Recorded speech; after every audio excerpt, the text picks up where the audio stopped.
Hello friends, ഇന്ന് വളരെ ടേസ്റ്റിയായ കൂർക്ക ഉലർത്താണ് നമ്മൾ ഉണ്ടാക്കുന്നത്.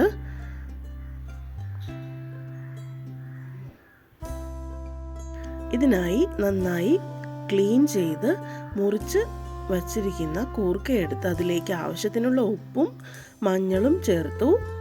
ഇനി അതിലേക്ക് കുറച്ച് പച്ചമുളക് അരിഞ്ഞ് ചേർത്തു, കുറച്ച് കറിവേപ്പിലയും കൂടി ഇട്ടു. ഇനി അത് വേവാൻ ആവശ്യത്തിനുള്ള വെള്ളവും കൂടി ചേർത്ത് നമുക്കിതൊന്ന് ഇളക്കി അടച്ചു വെച്ച് വേവിക്കാം. അത് വേവുന്ന സമയം കൊണ്ട് നമുക്ക് കുറച്ച് പെരിഞ്ജീരകം,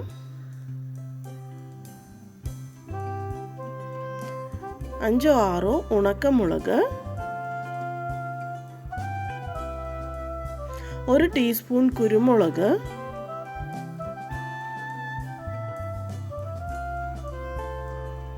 4-5 ഉള്ളിയും 5-6 വെളുത്തുള്ളിയും ഇത്രയും എടുത്ത് തരിതരിപ്പായി ചതച്ചു വയ്ക്കുക. ഇടയ്ക്ക് മൂടി തുറന്ന് കൂർക്ക കഷ്ണങ്ങൾ ഒന്ന് ഇളക്കി കൊടുക്കുക.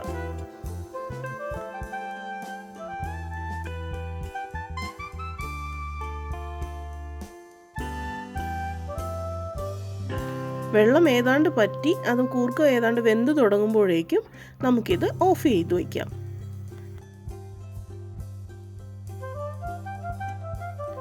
ഇനി താളിക്കാനായി ചട്ടി അടുപ്പിൽ വെച്ച് ചൂടാകുമ്പോൾ വെളിച്ചെണ്ണ ഒഴിച്ച് അതിലേക്ക് കടുകിട്ട് പൊട്ടിക്കണം.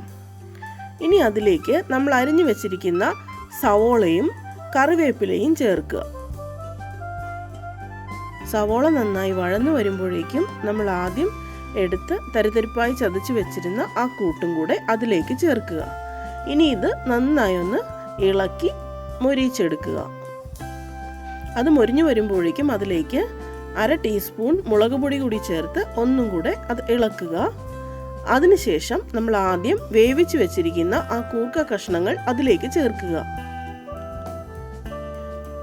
ഇനി അത് നന്നായി ഇളക്കി അതിൻ്റെ ആ ശകലം വെള്ളമയം ഉണ്ടെങ്കിൽ അതൊക്കെ ഒന്ന് തോർത്തി എടുക്കുമ്പോഴേക്കും വളരെ ടേസ്റ്റിയായ കൂർക്ക ഉലർത്തിയത് റെഡിയാവും.